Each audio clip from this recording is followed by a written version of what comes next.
보니까 핸드폰은 진동 내지는 다 무음 처리해놨어요. 자, 하겠습니다. 자, 사인 드릴게요. 자, 멘트 큐. 2020년 3월 20일 주한영상미디어센터입니다. 오늘 인천 지역에서 지속적으로 의료 지원 활동 그리고 민주화운동에 헌신해 오신 조옥화 선생님을 모시고 그동안 살아오신 얘기들을 듣는 시간입니다. 조옥화 선생님. 네. 예. 54년생이시더라고요. 네. 73년에 인일여고를 졸업하시고 곧바로 간호전문대에 진학을 하셔서 첫 사회에 발을 디디셨는데 그때부터 본격적으로 이렇게 사회 문제에 대해서 적극적인 관심을 가졌던 것 같습니다. 생각나시는 대로 간호사 생활 그리고 그 기독병원에서의 활동 이런 부분들에 대해서 이제 얘기를 시작할까 합니다. 기억나시는 대로 말씀 좀 해주시겠어요? 네, 그러죠. 저는 경기도 강주에서 원래 출생을 했고요. 태어나서 바로 이제 인천으로 와서 초, 중, 고를 다 나왔습니다. 인천 인일여고를 나왔고요. 공부를 웬만큼 했는데 졸업할 때쯤 돼가지고 그 약간 가세가 기울어서 할 수 없이 이제 그 위는 오빠, 밑에는 남동생을 빨리 이제 그 돈을 벌어서 학교 공부를 시켜야 된다라는 부모님의 명을 받고 취업이 잘 되는 간호전문대학을 가기로 했습니다. 근데 이제 인천은 그 종합병원이 인천 기독병원밖에 없었거든요. 그 재단에서 세운 게 인천 간호전문대인데 그 1회로 제가 들어갔고요. 수석으로 들어가서 수석으로 졸업했습니다. 내내 장학생이셨어요? 네, 뭐 그렇고요. 근데 좀 솔직히 좀 그 당시에는 굉장히 그게 좀 슬펐습니다. 그리고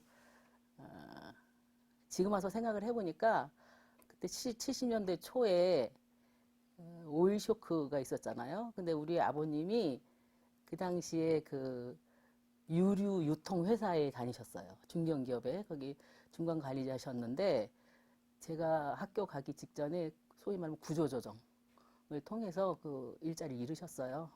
근데 그 당시에는 그게 이제 잘 몰라서 아버지에 대한 원망이나 이런 게 상당히 있었는데 지금 와서 생각해 보니까 그것도 구조적인 문제더라고요. 네.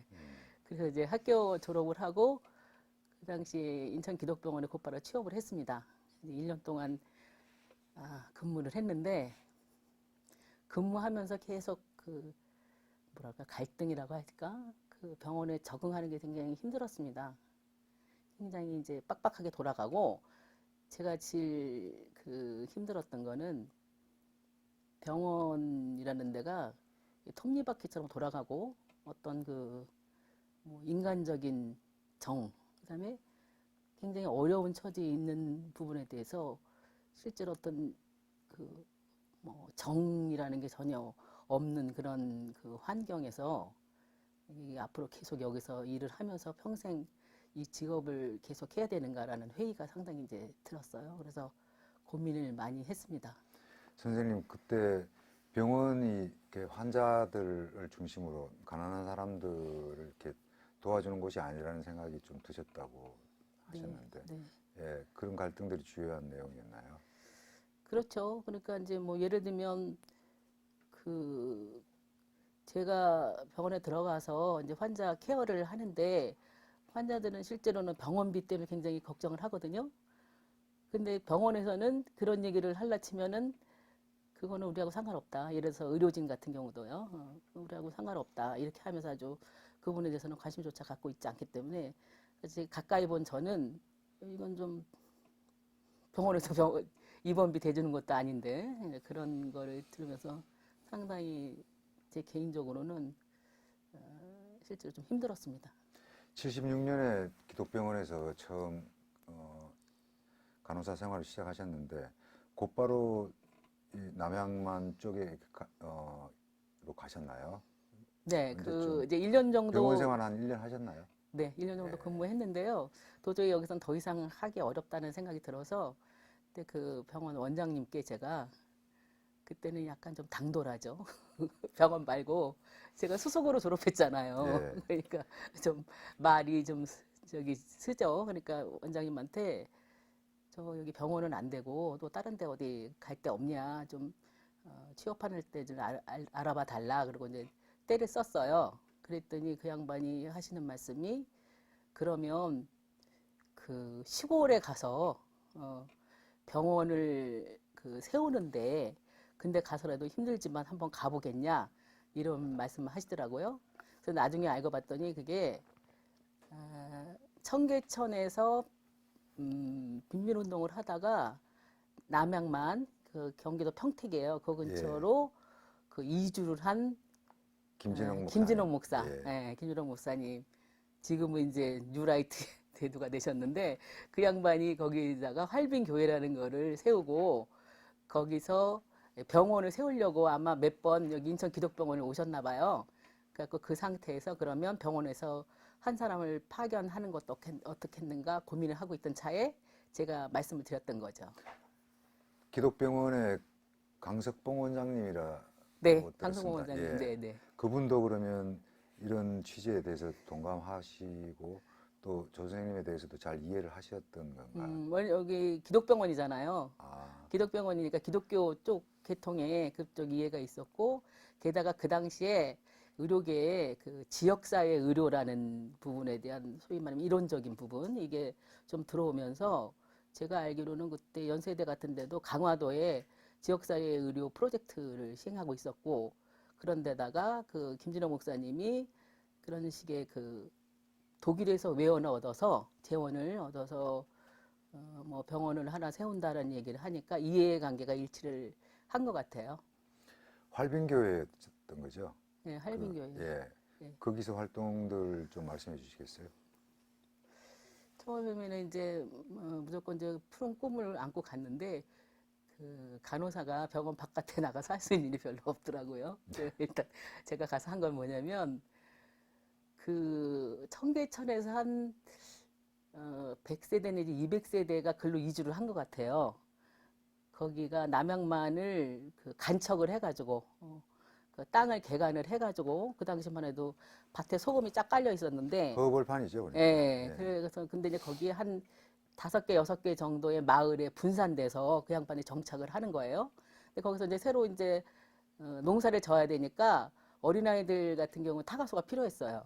그래갖고 제가 알기로는 그 김진호 목사님이 독일의 무슨 그 기독교 재단에 외원을 청해서 그 돈으로 타가소를 운영하는 걸로 그 프로젝트를 시행하고 있었어요. 그래서 저는 그 농번기 때 아이들 돌보고 나머지는 그 독일과 외원하는 그 뭐 아이들 사진 찍어서 뭐 생활하는 거 이런 거를 다 보고서를 써서 그 독일에다 보낸다거나 이런 행정 업무 같은 것도 상당히 했습니다. 1년 동안 했습니다.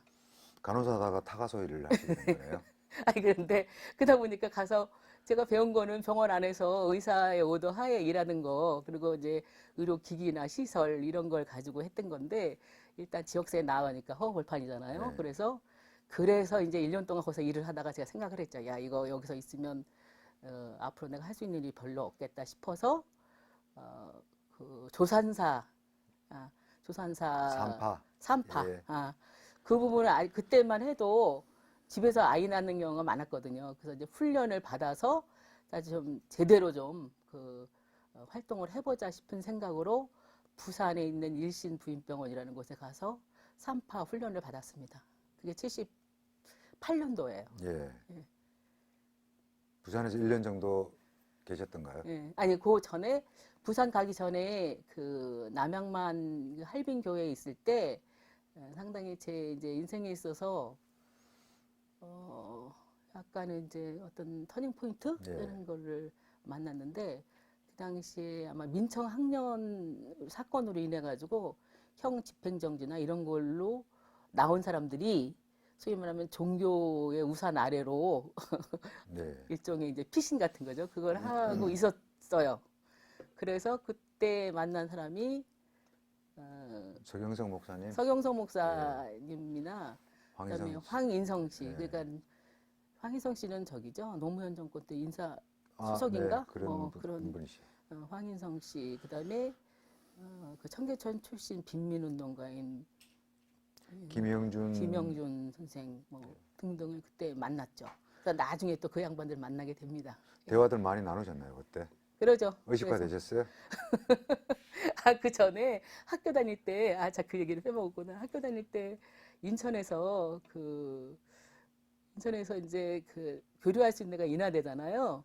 근데 그때 70년대 초에 인하대 학생운동의 시조세라고 하는 아, 전점석 선배를 예. 만났어요. 그래서 자주 만나서 그때 이미 약간의 물이 들었고, 그 간호대 시절에 이제 네. 인하대 학생들하고 예, 예. 미팅을 하신 거네요. 네. 예. 그리고 그때 한 학년 아래인 하종강 선생이 저보다 한 학년 아래인데 거기서도 이날도 만났고 그 아마 학보사에 있었을 것 같은데 예. 그때 만났죠.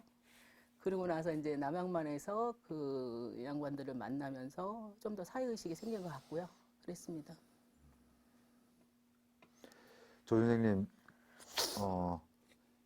부산에서 이제 3.8일, 그러니까 조산하는 일을 이제 배우고 나셔서 그래서 이제 다시 그쪽으로 복귀를 하신 건 아니죠? 아니 그래서 이제 하다 보면 집을 떠나다 보니까 집에 오고 싶었어요. 그래서 이제 끝나고 1년간 훈련 기간인데 1년 하고 나서 이제 인천으로 다시 왔습니다. 예. 그래서 취업한 데가 보건소예요. 79년입니다. 그게 79년도예요. 79년도에 인천 동구보건소에 취업을 하게 됩니다. 제대로 취업을 하신 게 이제 79년이면 그동안에 약간 방황 생활을 좀 끝내신 건가요? 끝냈다고 생각했죠. 그래서 그때 네. 이제 선도 보고 막 그랬는데 예.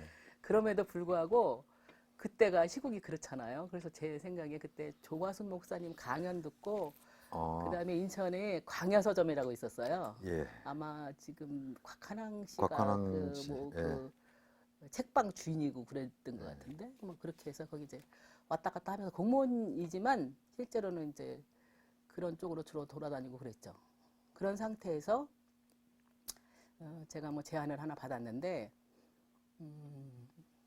인천 기독병원에 있었던 수련받고 있었던 양요한 선생이 그때 레지던트였는데 그 양반이 저한테 어디 봉사활동을 좀 주말마다 의료봉사활동을 가지 않겠냐고 얘기해가지고 가보니까 그게 인천 동구에 있는 인천 산업선교회였어요. 화수동의 일꾼교회 말씀하시는 예, 거죠? 예, 예. 예.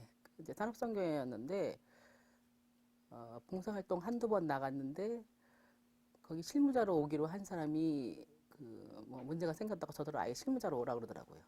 제가 그때 공무원이었는데 공무원이었는데 근데 그 얘기 들은 게 80년 말이에요. 80년 말. 81년 초에 제가 갔는데 제가 그때 용기를 낼 수 있었던 거는 80년 광주 사태 겪으면서 약간 제가 충격을 먹었죠. 네. 충격을 먹으면서 공무원으로 그냥 이렇게 사는 거는 아닌 것 같다 싶은 생각이 들어서 별로 크게 고민하지 않고 산업선교로 갔습니다. 선생님 그때 80년 5월에 광주에서 일이 생겼을 때 어떠셨어요? 그때는 보건소 개최했을 때죠? 네, 보건소에 있었죠. 신문으로 사실들을 좀 그렇죠. 진단했을 그리고 이제 텐데. 그리고 이미 그때 지역에서 예. 이 지역에서도 이미 교류가 있었고요. 운동권의 지역 운동권과 그리고 그러면서 실제로 제가 어떻게 할 수는 없었지만 할 수 없었지만 속으로 굉장히 비분관계하고 그러면서 있을 수 없는 일이다 이런 생각을 하고 그러면서 이제 아까 얘기한 대로 계속해서 이렇게 그냥 공무원으로 이렇게 사는 게 맞나 이런 생각을 했었거든요. 그런 제안이 들어왔을 때 어쩌면 운명 아닌가. 지금 와서 생각해보면 그때 제 인생에 완전히 터닝 포인트가 된 거거든요. 네.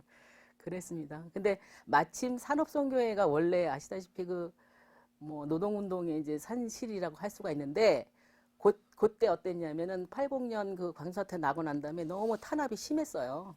네. 산업선교회 뭐 도산이 들어가면 도산한다 이런 얘기만 있었잖아요. 그러면서 맨날 거기 와서 이제 아마 형사들이 진치고 있었고 막 미행하고 막 이러니까 이제 안 되겠다 싶어서 거기 계신 조화순 목사님, 김동환 목사님이 약간의 이제 그 노동자 활동 외에 그 지역사회, 지역 주민의 대상으로 하는 그런 일종의 복지 활동이겠죠. 이런 거를 해야 되겠다고 생각을 한 것 같아요. 그래서 이제 정책적으로 그 타가소, 그다음에 신용협동조합, 그다음에 의료 주말 진료, 그다음에 그때 일꾼교회예요. 일꾼교회. 네. 예. 이런 그 프로그램을 이제 새로 만들면서 그 지역 활동을 하기 시작했는데 그 중에 이제 그 의료 활동은 이 기독병원의 양요한 원장, 그러니까 그 당시에 레지던트였어요. 수련이었고, 그 다음에 서울대 치대 친구들이 매 주말마다 내려와서 지역 주민 대상으로 해가지고 진료 봉사 활동을 했습니다.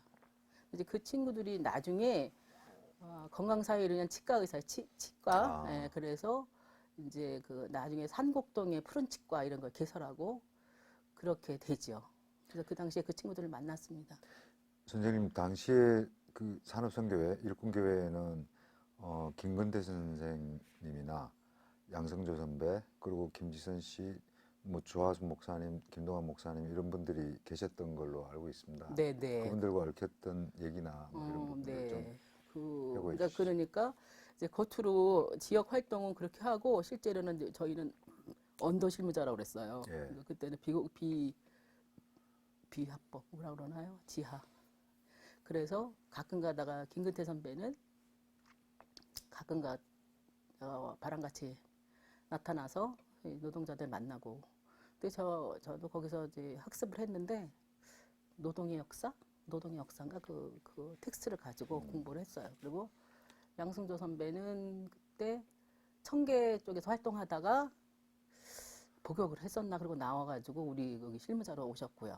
그다음에 김지선 씨도 노동자 실무자로 있었습니다. 동일방직 노동자들도 많이 만났죠. 네, 동일방직은 원래 이제 거기 조화순 목사님과 관계를 계속 했고요. 그때 만난 친구가 최연봉 씨, 예. 그다음에 그 안순애 씨 그렇게 있었고, 그다음에 이제 거기 이총각언니나 조금부 씨 같은 경우는 카톨릭 재우 씨 예. 쪽으로 있었고, 그래서 그때 많은 노동자들을 만났습니다. 선생님 그 당시 일꾼교회는 노동운동 그리고 이제 노동자들이 많았었는데 여기 공무원 신분으로 간호사 출신이셨는데 여기 와서 좀 잘 어울려지던가요? 좀 특이하지 않았습니까? 아니 그 당시 이제 나중에 얘기를 들어보니까 제가 거기 이제 가기로 하고 첫날 오는데 나중에 얘기하더라고요. 맨날 거기 드나드는 사람하고 전혀 다르게 제가 화려한 화장을 하고 뭐 이렇게 긴 부츠를 신고 그러고 들어와서 저런 인간이다 했나 그러고서 다 놀랬다고 그러더라고요. 그랬는데 뭐 그렇게 외향은 그랬지만 실제로 적응하는데 어려움이 없었고요. 월급도 안 받으셨을 거 아니에요?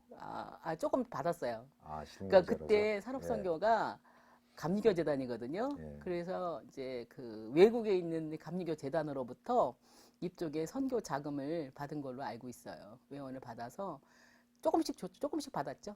근데 갑자기 그 수입이 줄어들고 해서 생활하는데 뭐 불편하지 않으셨어요? 불편했죠. 근데 저는 이제 혼자 살아서 아, 그때 산업선교 가지 않고 결혼을 했으면은 그때 딱 잘 나가는 거였는데 산업선교로 오는 바람에 홍기를 놓친 것 같아요. 20대 말이잖아요, 제가 그게. 공기를 놓치셨어요? 모르겠어요. 그렇게 하다가 이제 한 3년 정도 여기 한 계셨나요? 3년, 3, 4년, 81년 초에 왔는데 84년 되니까 84년 말쯤 돼서 제가 거기서 그렇게 하는 게 좀 그런 것보다는 유행이라고 할 수 있고 하여튼 주위 사람들이 다 노동 현장으로 갔어요. 네. 저도 조금 더 가깝게 그때 분위기는 상당히 많이 그 소위 학생 출신들이 현장으로 다 많이 가는 그런 시조였고 또 저도 노동자의 삶을 직접 체험하고 싶은 마음도 있었고요. 그래갖고 84년, 3년 이때 저도 제 동생 나이가 좀 있으니까 동생 주민등록증으로 사공단에 있는 전자회사에 취업을 했습니다. 아, 그러니까 산업선교에 위장 취업을 하신 거네요. 예, 산업선교 정리하고 저기 사공단에 상국동에서 김지선 씨랑 또 한 어린 친구랑 저랑 그렇게 방을 얻어서 아, 자취를 하고 사공단의 전자회사 그 카세트 테이프 마이마인가 그거 만드는 회사에 다녔어요.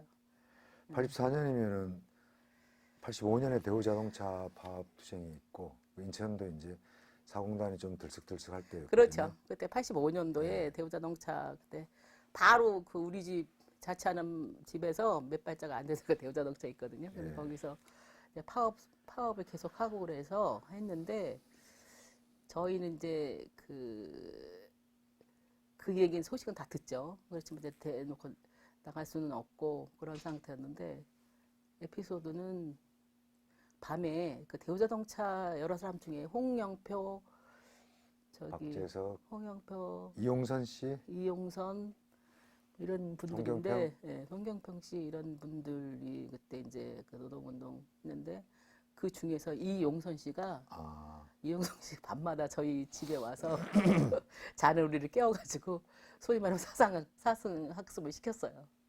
나중에 알고 보니까 그 양반이 삼민투 뭐 그쪽 계열이라고 그러더라고요. 예. 그런 일도 있었습니다.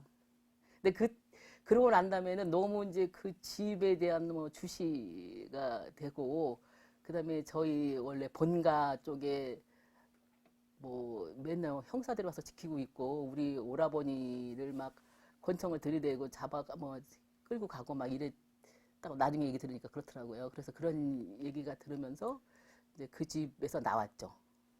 그래서 본의 아닌 이제 수배 생활에 들어갑니다. 조 선생님, 그때면 이제 20대 후반, 30대 초 정도가 될 때인데요. 이게 갑자기 뭐 그 노동 현장에 취업을 하시고 하면서 그 주목을 많이 받게 된 건가요? 아니면 뭐 같이 계시던 분들 예. 김지선 그때 김지선 네. 씨가 제가 알기로는 인노련 활동을 했고요. 아, 인노련 활동을 했어요. 그래서 그랬고 저는 인노련 조직 활동을 하지 않고 그런 상태였는데 같이 있고 그 자취방을 제 동생 이름으로 얻고 뭐 이러는 상태였기 때문에 아마 그 주시를 받은 것 같고요. 그래서 그 이제 수배 아닌 수배를 받은 거죠. 그렇게 그래서 그 86년도죠. 86년입니다. 예. 그때는 이제 수배자 몸으로 그 시민회관 앞에 가가지고 그거를 좀 지켜보는 그런 네. 시기였습니다. 적극적으로 참석을 하신 참석은 건가요? 못했죠. 그래서 못하고 그냥 거기 다 구경하셨어요? 봤어요. 거기를 4번으로 돌아다녔습니다. 철탑 역사의 많이 현장에는 마셨어요? 같이 있었어요. 그 5.3 직후에 수배 과정도 있었고 이 과정에서 이제 뭐 그 대공과 연행되신 적도 있었던 것 같아요. 그거는요. 예. 예, 그거는 이제 제가 그 이후인데 그러고 난 다음에 이제 갈 데가 없어갖고 헤매다가 옛날에 그 기독병원에서 인연을 맺은 양용환 원장님이 그 신천리에 병원을 신천연합병원이라는 병원을 그 당시에 개업을 했어요. 그 얘기를 듣고 무조건 갔죠. 가가지고 이제 이거 어디 좀 그 당시에는 취업이라기보다는 어디 이제 그 무슨 기숙사나 이런데 어디 들어가가 좀 짱을 받고 싶은 생각에 간 건데 거기 제가 3파 자격증 있잖아요. 예. 근데 이제 하나도 써먹진 않았는데 제 얘기 듣자마자 거기 있는 그 산부인과 선생님 고경심 선생이 당장 내일부터 나와서 자기 좀 도와달라. 그때 그 병원에서 분만한 사람이 너무나 많은데 사람 손이 없었던 거 모자랐던 거예요. 그러니까 무적대고 나더러 올해는 그 다음 날부터 그때 처음 이제 3파일을 하신 그래서 거예요? 처음 했는데 막 후두두 떨리고 이제 어쩔 수 없이 이제 갔는데 그래갖고 첫 번째로 받은 아기가 누구냐면은 그 남인순 서주원 그죠 한이라고 걔를 제가 처음에 받았습니다. 지금 국회의원 하시는 아, 예, 예. 윤인순 씨. 86년이 그 생일이 아마 생년월일이 86년일 거예요. 내가 기억하기로는. 그렇게 해서 거기서 그 86년부터 거기 이제 그 분만실에서 근무를 했죠. 근데 바깥에 나오지 않았어요. 그냥 기숙사에서 기숙사 생활하면서 거기서 숨어 지냈죠. 그러다가 조금 아까 말씀하신 87년도에 갑자기 대공과. 예. 그 양요한 원장이 좀 보자고 그래서 내려갔더니만 그 광명서 네, 경기도 광명서. 네, 거기서 이제 뭐 형사들이 와가지고 했는데 나를 깍 찍은 거는 아니고 그 동일방직의 정명자 씨라고 있어요. 네. 예, 그 친구가 여기서 지어간 약봉지를 들고 와가지고 무적대기로 그 원장님한테 얘기를 했더니 원장님이 제가 보기에는 막 약간 좀 미리 그 제 얘기를 한 건 아닌데 원장님이 미리 알아서 자복을 한 거죠. 내려오라고 그래가지고 했더니 그 정명장 씨 집에서 약봉지가 나왔는데 그게 신천연합 의원 그렇죠. 약봉지였다는 예. 거죠. 그러니까 멀잖아요. 왜 여기까지 네. 왔냐 이러고선 제가 보기에는 그냥 무조건 온 것 같아요. 아. 거기서 근데 와가지고 이제 그래서 내가 갔더니만 일단 임의 동행을 한 거죠. 광명서로. 그래서 갔는데 맨 처음에 양승조 선배 물어보더라고요. 양승조 선배는 내가 모른다고 할 수가 없죠. 산업생계제가 있었으니까. 근데 어쨌든 제가 직접적으로 뭐 아는 사람 다 쓰라고 막 이래가지고 사실은 그때 이제 공개된 분들 있잖아요. 뭐 조화순 목사님, 김동환 목사님 이런 사람들 막 유명한 사람들 막 썼어요. 그랬더니 거기서 이제 48시간인가? 내가 그 나왔죠. 나왔는데 나중에 알고 보니까 이 양반들이 찾는 사람이 황광우 씨, 네. 예, 황광우 씨였어요. 근데 황광우 씨하고 저하고는 직접적인 연관이 없었거든요. 불행 중 다행이죠. 그랬습니다. 그런 에피소드가 있었어요. 이게 87년 지나면서였네요. 예, 예. 그러고 나서 87년 당시에 노동자 대투쟁 공단이 들썩들썩하고 네, 있을 네, 네, 때인데 네. 그때 그때는 신천연합 의원에 계셔서 예, 그때 예. 있으면서 그때 그 지금 남일금속 87년도에까지는 제가 그 신천연합병원에 있었고 88년 8월 달에는 인천 의원으로 왔어요. 아, 그 인천 의원은 뭐냐면 신천연합병원에 있는 의사 선생님들이 노동자 병원 하나 세워야겠다 인천에다 투자를 해갖고 지금 투자해서 세운 게 인천 의원이에요. 신기촌 사거리에 있는 병원이었는데 저를 걸로 파견한 거죠. 그랬는데 하여튼 양쪽으로 그때 87, 88년대 노동자 대투쟁이 막 일어나면서 구사대한테 폭행 당하고 막 이런 노동자들이 갈 데가 없으니까 신천연합 인천의원으로 다 몰려왔어요. 그래서 그때 그 노조에 있던 사람들도 많이 알게 됐죠. 그런 상태고 노동자들을 지원하는 일을 본격적으로 시작하시게 된 거네요. 그렇죠. 예. 그러면서 남일금속, 한독 금속에 근무하시던 사람들이 직접 찾아와서 이제 같이 만나고 하면서 이분들하고 이렇게 많이 친해지셨나요? 네, 예. 김성아 씨, 그 한독금속이죠? 김성아 씨, 예. 그다음에 뭐 남일금속의 거기 최동식 씨, 뭐 그때 인노엽이 있었나요? 인노협 초기였을 텐데 87년에 두들겨 맞아가지고 이렇게 그 부상당해서 온 분들 치료하신 얘기들 좀 해보세요. 아이 뭘? 아니 그런데 와가지고 그랬는데 이제 에피소드는 그 저는 이제 그 인천의원에 있을 때는 상담실에 있었거든, 산재 상담실. 그래서 주로 이제 간호일을 하신 건 아니고요. 네. 예. 인천의원은 산재 직업병 상담실에 있었습니다. 그것도 지금은 없죠. 그때만 해도 그런 보건 의료인들이 그 나름대로는 사회운동에 기여하고자 하는 방법 많이 찾고 있었던 때예요. 그래서 별로 돈 들지 않는 그런 활동을 했는데 사무장님은 따로 계시잖아요. 근데 한 예. 번은 저한테 그러더라고요. 그 노동자들이 와가지고 이제 돈 없으면 이제 치부책에다 적고 나중에 갚는다 그러고 간 적 많아요. 예. 근데 어느 날 그거를 이렇게 저한테 막 보이더니 조 선생이 소개하는 사람들은 왜 이렇게 그지근성이에요. 그렇게 얘기하더라고요. 그래갖고 그때 참 마음이 아팠는데 좀 하여튼 뭐 그런 에피소드가 있습니다. 88년 당시에 이제 이 산재나 직업병 문제 같은 것들에 이제 본격적인 관심들을 갖기 시작하신 계기인가요? 그렇죠. 이제 88년도에 제가 그 인천의원 상담실에 있으면서 산재 직업병 그 활동을 하기 시작을 했는데 그 당시만 해도 노동자들이 일하다 다치거나 그러면 미안해하고 말을 못하고 자기 잘못이라고 생각하고 사업주도 마찬가지고 그런 상황이었어요. 그래서 산재 보상이라는 게 있는데 그 자체를 몰라요. 그래서 제가 상담실에 있으면서 그 산재 보상 상담 많이 하고요. 그래서 요양 신청 근로복지공단에다 요양 신청서 하고 쓰고 그런 거를 주된 업무로 했습니다.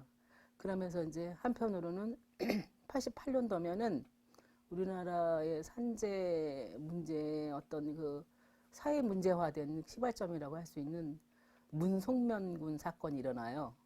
그 예. 어린아이가 그 온도계 만드는 회사에 취업해서 얼마 안 있다가 수은 중독으로 죽거든요. 예, 유병재. 그러면서 그때 이제 그 서울에 88년도에 노동과 건강연구회라는 산재 추방 단체가 생깁니다.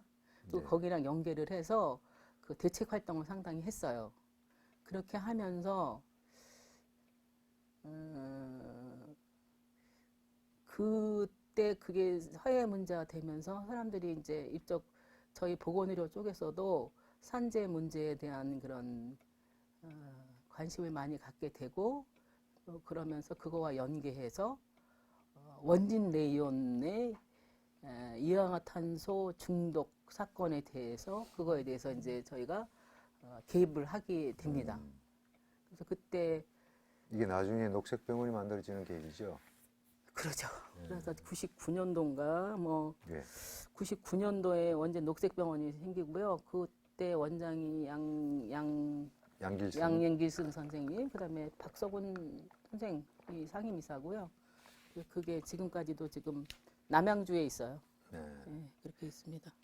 인천에서 이제 문제 제기가 된 부분들이 좀 있었던 것 같은데요. 진흥정밀 기억하시죠? 그거는 그 이후에 우리 삼보련이 생기고 난 다음에 아, 산업사회보건연구회라는 게 그 이후에 93년도에 생깁니다. 그러니까 88년이 있었던 거는 인천의원 상담실이고요. 거기서는 이제 어떻게 개인 의원에서 개별적인 상담을 하다가 1993년도에 단체를 만들어요. 그러니까 그런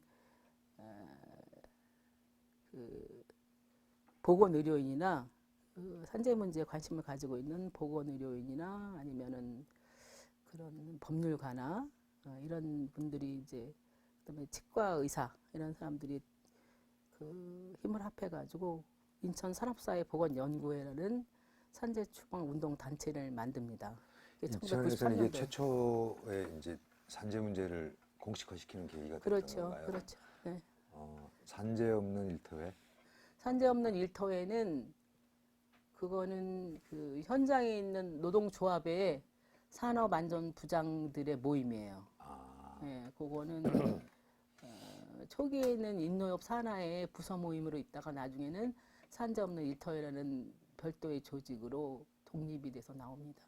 근데 제가 이제 기억하는 거는 93년도에 그 93년도에 산업사회보건연구회가 세워지는데 그때 대표는 홍학기 원장, 예, 홍학기 문병호 문병호 홍학기 원장님, 변호사하고 홍학기 원장하고 김정범 김정범 예, 선생님하고 네, 그렇게 됐고요. 그때 주요 활동했던 게 지금 제 기억으로는 94년도에 지능정밀 화학이라고 폭발 사고가 일어나요. 5공단인가 있었던. 예. 근데 그때 7명이 사망하고 한 6, 70명이 다치거든요. 예, 끔찍한 사고였죠. 예, 그래서 그때 대책, 아마 시민 대책위를 예. 했습니다. 저희 삼보련이 주축이 되고요. 그래서 여기 이영진 선생님도 아마 그때 노영기 씨, 예. 예. 그다음에 삼보련 이렇게 해서 그때 대척 활동한 걸로 알고 있고, 그러면서 그 성과로 그러니까 노동자들이 현장에 쓰는 물질에 대해서 모르면서 쓰잖아요. 특정 화학 물질이라고 하는데 그 부분에 대해서 알 권리가 있다 이거 하고, 그걸 위해서 작업 환경 측정이라는 제도를 강화합니다. 그러니까 법 제도적으로 했고요. 그다음에 96년도 1996년도에는 단순 반복 작업을 하는 그 전자회사 여성 노동자들 대상으로 해가지고 근골격계 질환, 그러니까 직업병 관련해갖고 조사 사업을 하거든요. 그때 저희가 대표적인 여성 전자업종 그때 굉장히 그 성했어요. 그래갖고 권위정밀 같은데 권위정밀, 예, 안암전공, 안암전공, 안암전자, 그다음에 한국샤프, 대한마이크로 대한마이크로 이렇게 5 네. 군데인가 봐요. 그 5군데 대상으로 여성 노동자들한테 근골격 질환에 대한 조사 사업을 했고. 조 선생님 이때 여기가 다 민주노조들은 아니었고 노조가 있긴 했을 텐데 했죠. 사업장에서 협조가 가능했나요? 그러죠.